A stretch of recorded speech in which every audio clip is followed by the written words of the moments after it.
Kinkach Martinko. Once upon a time there was a poor woman who had an only daughter, named Helen, a very lazy girl.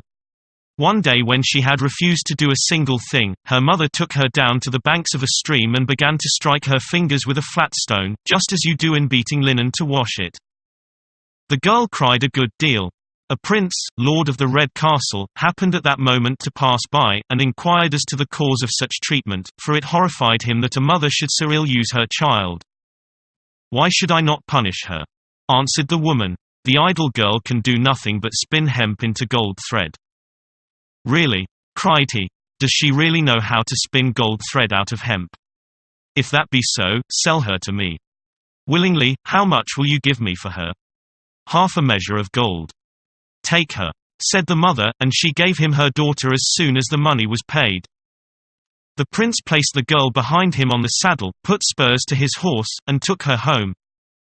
On reaching the Red Castle, the prince led Helen into a room filled from floor to ceiling with hemp, and having supplied her with distaff and spinning wheel, said, "When you have spun all this hemp into gold thread I will make you my wife."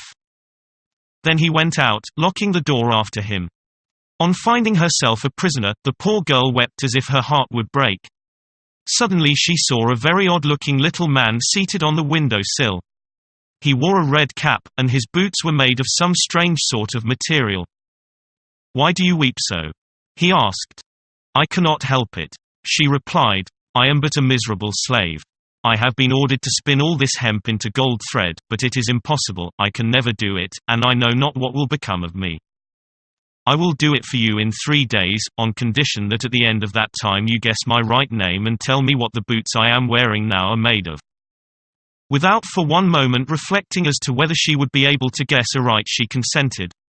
The uncanny little man burst out laughing, and taking her distaff set to work at once. All day as the distaff moved the hemp grew visibly less, while the skein of gold thread became larger and larger.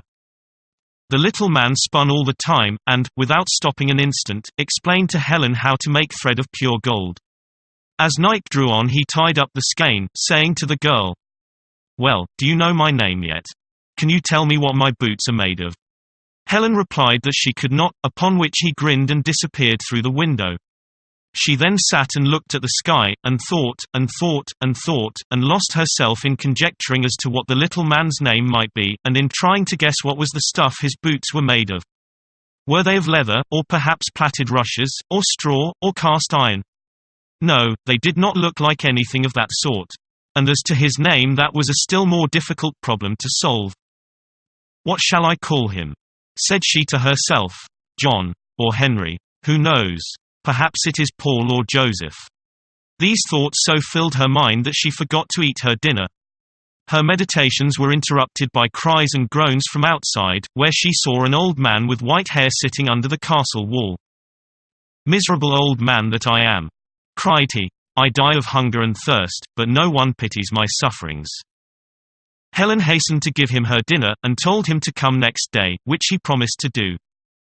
After again thinking for some time what answers she should give the little old man, she fell asleep on the hemp.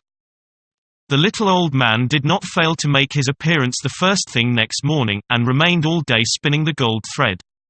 The work progressed before their eyes, and it was only when evening came that he repeated his questions. Not receiving a satisfactory answer, he vanished in a fit of mocking laughter. Helen sat down by the window to think, but think as she might, no answer to these puzzling questions occurred to her. While thus wondering, the hungry old man again came by, and she gave him her dinner. She was heart-sick, and her eyes were full of tears, for she thought she would never guess the spinner's name, nor of what stuff his boots were made, unless perhaps God would help her. "Why are you so sad?" asked the old man when he had eaten and drunk. "Tell me the cause of your grief, dear lady."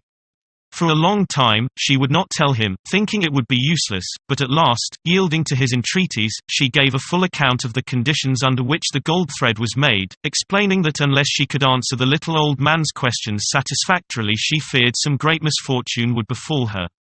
The old man listened attentively, then, nodding his head, he said, "In coming through the forest today I passed close to a large pile of burning wood, round which were placed 9 iron pots. A little man in a red cap was running round and jumping over them, singing these words, My sweet friend, fair Helen, at the Red Castle near, 2 days and 2 nights seeks my name to divine.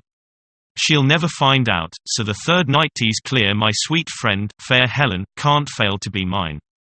Hurrah, for my name is Kinkach Martinko, hurrah, for my boots are of doggy's skin oh. Now that is exactly what you want to know, my dear girl.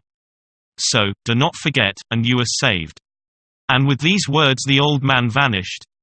Helen was greatly astonished, but she took care to fix in her memory all that the good fellow had told her, and then went to sleep, feeling that she could face tomorrow without fear. On the third day, very early in the morning, the little old man appeared and set busily to work, for he knew that all the hemp must be spun before sunset, and that then he should be able to claim his rights. When evening came all the hemp was gone, and the room shone with the brightness of the golden thread. As soon as his work was done, the queer little old man with the red cap drew himself up with a great deal of assurance, and with his hands in his pockets strutted up and down before Helen, ordering her to tell him his right name and to say of what stuff the boots were made, but he felt certain that she would not be able to answer aright. Your name is Kinkach Martinko, and your boots are made of dogskin. She replied without the slightest hesitation. At these words he spun round on the floor like a bobbin, tore out his hair and beat his breast with rage, roaring so that the very walls trembled. It is lucky for you that you have guessed. If you had not, I should have torn you to pieces on this very spot. So saying he rushed out of the window like a whirlwind. Helen felt deeply grateful towards the old man who had told her the answers and hoped to be able to thank him in person. But he never appeared again.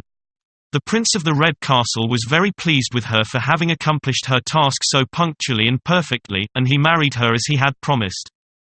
Helen was truly thankful to have escaped the dangers that had threatened her, and her happiness as a princess was greater than she had dared hope. She had, too, such a good stock of gold thread that she never had occasion to spin any more all her life long.